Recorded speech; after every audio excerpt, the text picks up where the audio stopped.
Well, howdy there, Internet people. It's Bo again. So, today we're going to talk about the state of the Republican Party based on polling and what DeSantis is going to do. So, a unique situation has developed. After the midterms, it's pretty clear that Trump lost and DeSantis won.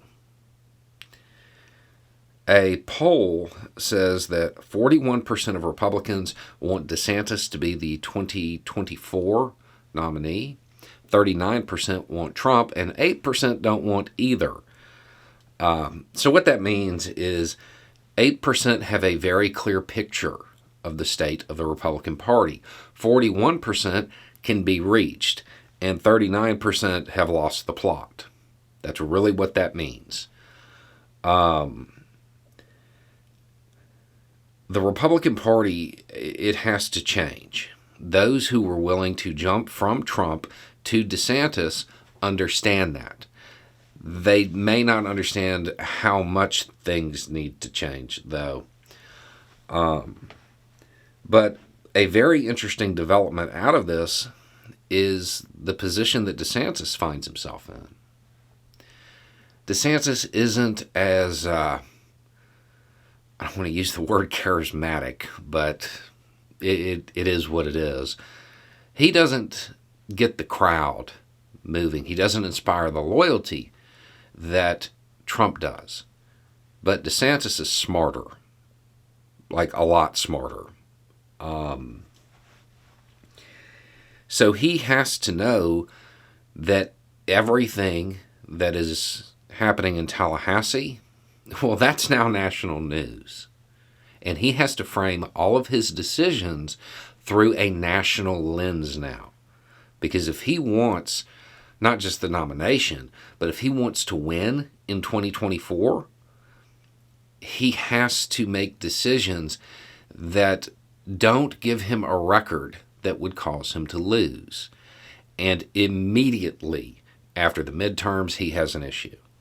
Because Republicans in Florida have misread the situation. They think they got a mandate, when the reality is it was low enthusiasm because there wasn't a candidate to drive the younger vote. And Florida didn't go just wild when it came to restricting family planning, two things that really motivated people.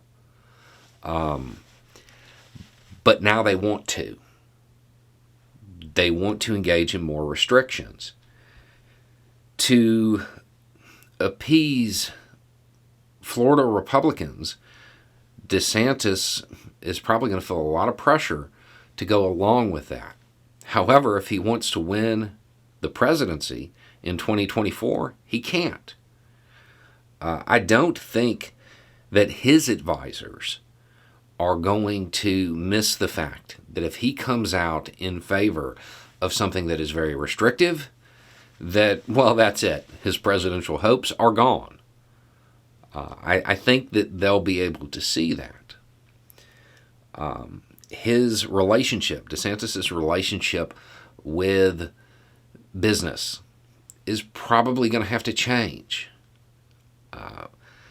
It seems unlikely that he'll be able to gather the business support that he needs if he maintains his current posture towards large companies. There's been a lot of news about some of his, let's just say, disagreements with big companies. That could come back to haunt him in a national election. So there are the normal considerations that a political figure who is trying to make the jump from the state scene to the national scene, that they have to take into consideration. And then there's the whole Trump problem.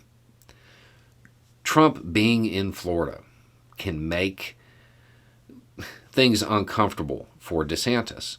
And Trump still commands almost 40% of the Republican base. This is going to be an issue for DeSantis. At the same time, people like McConnell, people who are very familiar with the national scene, they're probably going to be trying to sway everybody away from both Trump and DeSantis. Because DeSantis is going to be viewed on the national scene as Trump Jr., and he's definitely not going to like that. But that's probably how the media is going to frame him. That relationship between Trump and DeSantis is going to become a liability. The only way to break it is to go head-to-head with Trump, which is not something anybody in the Republican Party wants to do right now.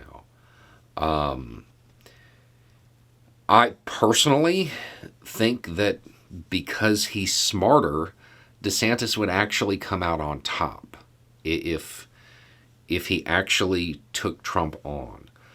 But I think he's probably going to try to abide by, Reagan's 11th commandment. And he's going to try to avoid getting into it too much with Trump and just hope that other circumstances deal with Trump for him, and then he can move on to the primary. But the key element here is that you have a majority of the Republican Party ready to break from Trump now. And basically get ready to hear DeSantis' name a lot. Probably not as much as you heard Trump's, but you're going to hear it a lot. He doesn't make the same number of unforced errors that Trump made. So it's probably not going to be round-the-clock coverage the way Trump got, but his name is going to probably rise in usage in media coverage for the next couple of years. And that's assuming that McConnell's crew, the national Republicans, don't get their way and divert the Republican base to somebody much, much more moderate, which I think is going to be their goal. So, anyway, it's just a thought. Y'all have a good day.